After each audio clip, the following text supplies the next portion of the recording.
We're here at Strictly Singles. We're at first place deck profile by Orlando. What did you play today?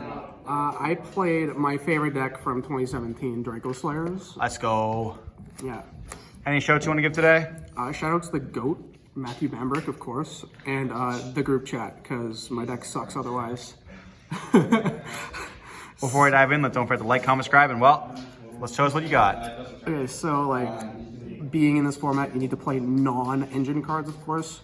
So the 7 non-engine cards that I really chose were a 3 Fenrir, because this card is absolutely busted. It gives you an extra card going first or second. It's relevant for your discards later, and absolutely busted. It is so threatening on its own that you can just force cards for free, and it's definitely warranted in almost every deck you can play a free extender in. And then 3 Magnemite and a Jerusalem. These cards are definitely more debatable. You can probably play more or less depending, but the fact that Magnemite just gives you a free, like, any of your like older Dracoslayer cards is really good because you're able to shape your hand, and also getting this card. This card's the most abused card I've ever seen. It's absolutely crazy. No once per turns at all.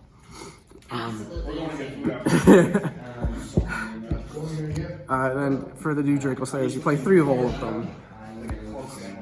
So like all these cards just came out probably a month and a half ago or so, like fairly recent, but they're all really good in their own right. Like this card getting any field spell in the game makes your deck very flexible, and so like in a lot of formats there's random field spells that are kind of good. Like Mystic Mine. Like Mystic Mine. Always. Pepe laugh.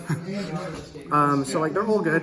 This one's arguably the worst because it has like no like real effect unless you have other cards that allow you to play the game. So like it's definitely the worst. That's why I'm not playing any cards that search this one specifically.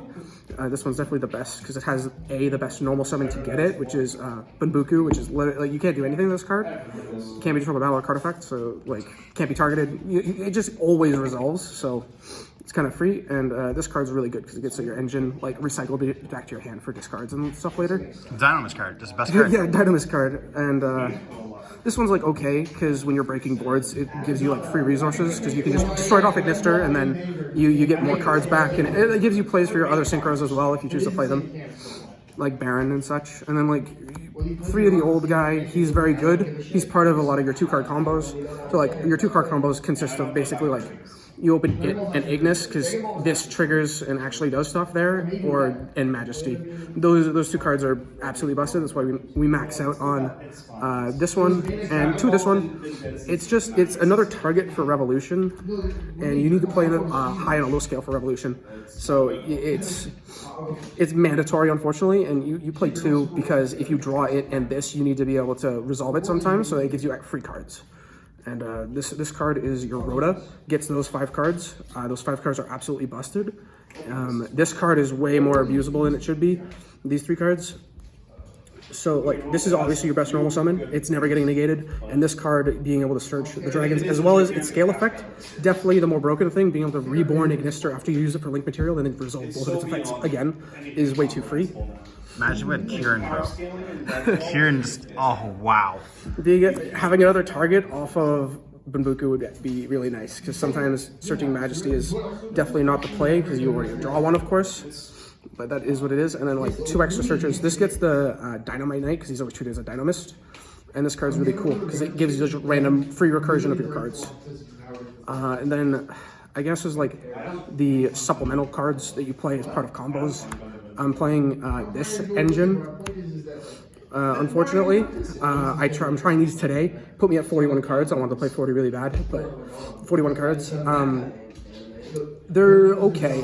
I don't know if I like them over the like level 2 engine, which is slightly smaller and more consistent, but has like arguably less power because Vortex is, I feel, slightly better than Baron in some ways, because it's obviously free negate every single turn, recycles your cards like Revolution, so you're able to get more than one Revolution like in play and back.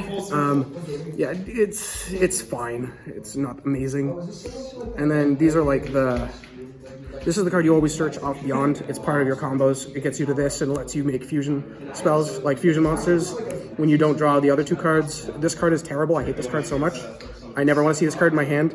I only ever search this if I have absolutely no other card to get.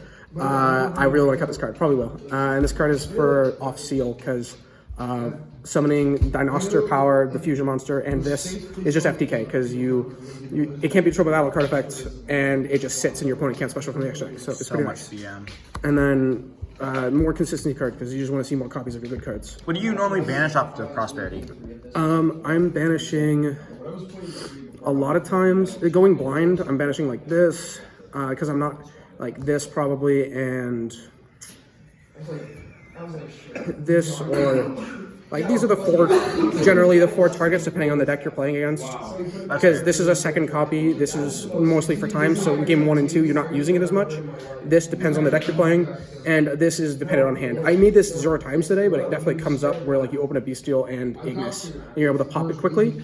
So it's relevant. And you never go for 6? I went for 6 once, and it was the reason I was able to play the game. So sometimes you go for 6, but it's very, very specific, unfortunately. And like 9 times out of 10, you're never going for 6. And then I play 3 field spells. I guess this is the only unusual one, I guess technically this. So this should be probably a Necro Valley, but I didn't own one today. And it's fine. Sure, just cut that card for your 40th. True. But this card came up versus I had two Flunder matchups, and this card is very funny. Not funny. Screw you. But so it was fine. Like, definitely wouldn't have not played it, and it came up a couple times where, like, you know, Fiend monsters, because there was an Arc World play around 1, and it's okay. Skyris is mandatory for like combo plays. It's an extender. It gets you Revolution Dragon, which is the most broken card in Yu-Gi-Oh! And then this card. So this card is part of like definitely not the most normally played card, I feel, but it is part of your exclusive 2-card combos where you open like absolute garbage and no actually good cards. If you open like your 2-card combos, this is necessary for you to be able to put up your regular board. So I figured it was necessary. It's also cool going second because it can just remove cards and give you extra extenders on board. So it's fine. It was part of like the OG combo before they got like into like heavy stuff. Yeah. So like it's fine. It might be worth cutting. I gotta mess with it a bit more. But to continue on, like cards that I'm playing. So I'm playing 1 Beyond, 1 Seal, 1 Celine, 1 Zealantis, and the Dark that I showed earlier. So only one Beyond. That's a little bit unusual. Yeah, I felt that in the hands where you go first and it's obviously negated by something like low impact, like Valor, Infinite Impermanence, cards like that, it just being on the board is relevant enough depending on your hands, of course. Everything's dependent on your hand. But just being zones that you can pendulum summon to is relevant enough. Sometimes, a lot of times the search you get is like in addition to some cards. So the second one doesn't come up as much, and like in hands where you need the second one, your hand was so gassed in the first, like in the hands where you can A, make a second one, and B, needed it, you're doing something wrong. Because like if you can make a second one and then continue to pendulum summon afterwards, then your hand was so gassed you didn't need to make a second one in the first place. And so it never came up that I needed a second one at all today. This card's part of the end board. You end on it. This card's technically part of the end board as well. It allows you to recycle all your non-once per turn crazy cards in your extra deck, which is crazy. This is part of the combo. It tutors out these cards out of your hand when you get them off monkey board and stuff, and is a random extender for no reason.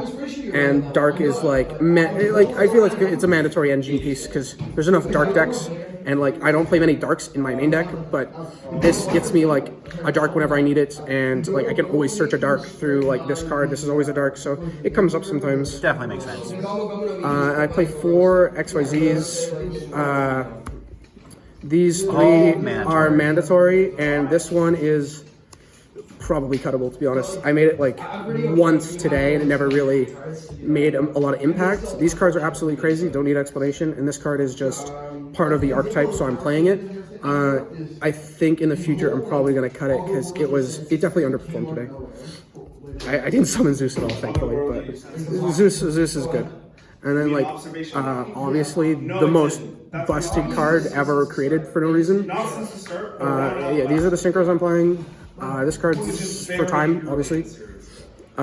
This, I never made. It's definitely way less common to make this card, because I'm not playing a level 2. but it can come up when you like open a bestial and Ignis with like some other cards. Then you can make it and threaten cards for free. So the extra deck was a little bit freer cutting that other card because I don't have to play the stupid train card for the combo. So this card is fine.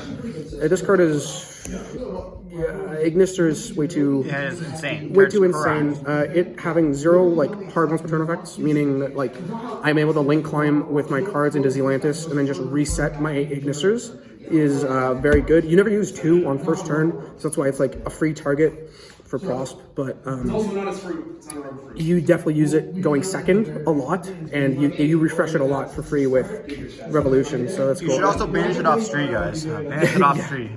Yeah, that was, Mans didn't want to DD Crow, my only good card in my graveyard, so. And then 2 fusions. This card is always used, and this card is like dependent on your hand. This card's busted because with the normal monster, where the fuck is it?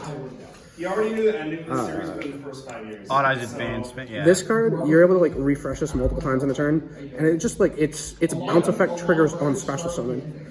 So like the times where I was like, okay, Skyris, destroy, add, trigger, reborn, bounce a card, and now it's also a negate again. It's very free.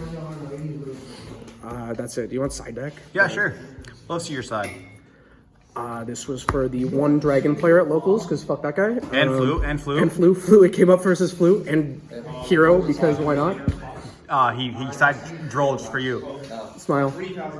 This card, like, you need cards to assist with Engine, and like, not being able to do damage doesn't really matter if they don't get to play with Sloth. So you loot their entire board with Ignister, and then you Sloth them, and then they pass their next turn, so it doesn't really matter. I needed cards that say no to Floodgates. I cannot play sometimes versus back row. It is painful. Definitely had a couple of close matches versus like the Layer of Darkness deck where they just tribute your entire board, and I just didn't have, I can't keep up because it just starts tributing my cards. And then this is the only really going first card that I side, and this is versus going against the Trap deck, because my field does nothing going first versus a Trap deck. So I search this Revolution, end on it, and then no trap cards for either player. So it's pretty good when I put Sloth. That makes sense. Well, congratulations on your first place, and yeah, hopefully we'll see you again soon. We'll see.